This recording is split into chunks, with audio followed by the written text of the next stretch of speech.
Une fille de 12 ans a perdu sa vie à cause des 200 francs CFA.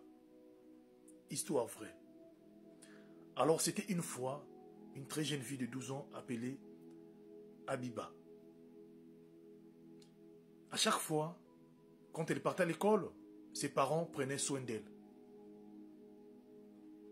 Comme toutes les filles de son âge. Mais un jour, elle va passer dans une ruelle où une dame très âgée va l'interpeller. En la disant que je te vois passer ici tout le jour et que je t'aime tellement trop. J'aime tes qualités, j'aime la manière que tu es. Et j'aime quand je te vois passer par ici. Voilà pourquoi j'aimerais bien te donner un petit cadeau. Et ce cadeau que je te remets là, c'est 200 francs CFA. Tu peux en faire tout ce que tu veux avec ça. Voilà comment cette dernière, cette fille de 12 ans, innocente, qui ne connaît absolument rien de la vie, elle va prendre ce 200 francs et elle va continuer sa route à l'école. En arrivant à l'école, ce jour, elle va consommer le 100 francs. Donc, la première pièce. En consommant la première pièce, la journée est passée, elle est rentrée chez elle à la maison, sans avoir dit à sa mère, à aucune personne de sa famille, ses proches, aucune personne ne savait.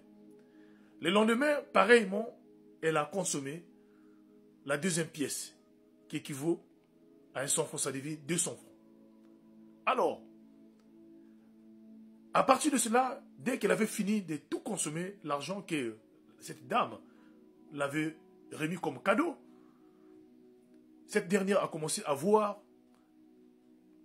cette femme dans son sommeil, même quand elle était debout. Même la journée, cette femme venait. La fille a commencé à se paniquer et à crier. Elle a commencé à perdre sa tête. Ses parents ne comprenaient plus. La fille criait à cette dame, « Laisse-moi, je ne veux pas. C'est pas moi qui t'avais appelé. » Tout le monde, aucune personne ne comprenait. Elle était devenue à moitié folle. Voilà comment ses parents, par peur, ils vont se précipiter, emmener leur fille à l'hôpital.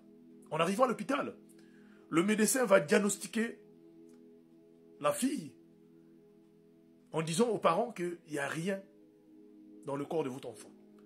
Et cette situation nécessite l'intervention d'un imam. Voilà comment l'imam, ils vont appeler un proche qui était imam, qui va venir très rapidement. Et en arrivant sur place, l'imam va faire son constat. Et on voici ce que l'imam va dire aux parents. Et l'imam va raconter toute l'histoire. De la même manière que cette dame avait donné à cette fille 200 francs au chemin de l'école. Et l'imam va dire ceci, que votre fille a été achetée par cette somme. Les parents se sont mis tous à pleurer dans la salle. Que l'âme de votre fille se trouve entre les mains de cette dame. Mais comme aucune personne connaissait cette dame-là, il était très difficile que l'imam fasse quelque chose. Et l'imam va prier sur place en espérant que Dieu fasse quelque chose. Mais quelques minutes après, la fille va donner un soupir pour dire à ses parents d'appeler sa grand-mère dont elle portait le même prénom qu'elle. Et la grand-mère, quand elle va arriver sur place, Abiba, une fille de 12 ans, innocente, qui ne connaissait absolument rien de la vie, va rendre l'âme. Les parents, tous, dans les pleurs. Abiba était la fille unique de cette famille. Sa maman n'avait pas un autre enfant. Mais cette femme mauvaise qui était dans la rue, qui prend des enfants, n'avait pas vu cela. Alors j'aimerais dire à travers cette histoire, faisons attention, donnons éduquons nos enfants, donnons nos enfants une bonne éducation financière. Dites à nos enfants de ne pas prendre l'argent des inconnus, ni la nourriture, ni des cadeaux quand on ne connaît pas la personne. Car le monde du dehors, il est risqué. Le monde du dehors est rempli de fantômes, est rempli de démons. Faisons attention. Nous sommes dans un monde là où il y a plusieurs mondes. Chers abonnés, faisons tellement attention. Alors moi, je vais vous dire une chose, comme conseil en conclusion. Quand votre enfant sort de la maison, prenez le temps de l'imposer les mains, vous-même, en tant que parent. Parlez et implorez véritablement la protection divine sur vos enfants quand vos enfants sont hors de votre maison. Et à cela, nous allons être rassurés que les enfants sont sous la protection divine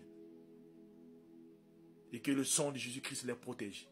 En tout cas, je vous demanderai de partager cette vidéo et merci encore. Commentez et donnez votre avis. Je vous en remercie.